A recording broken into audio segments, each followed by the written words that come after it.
కృప చూపటలోను పరిశుద్ధతలోను యేసు ప్రభువు వారికి రారు ఎవరు సాటి, ఆయనకు రాలేరు ఎవరు పోటీ.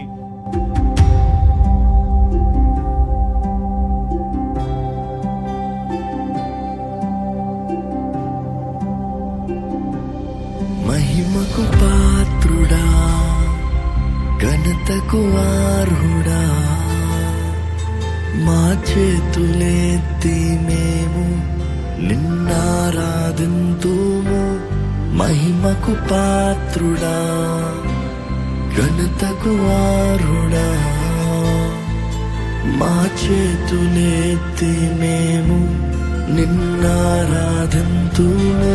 మహోన్నతుడా, పరలోకమునకు చేరాలన్నా, ప్రభువు యొక్క ముఖదర్శనాన్ని ప్రతిరోజు చూడాలన్నా మనం కలిగి ఉండవలసిన ఏకైక అర్హత పరిశుద్ధత.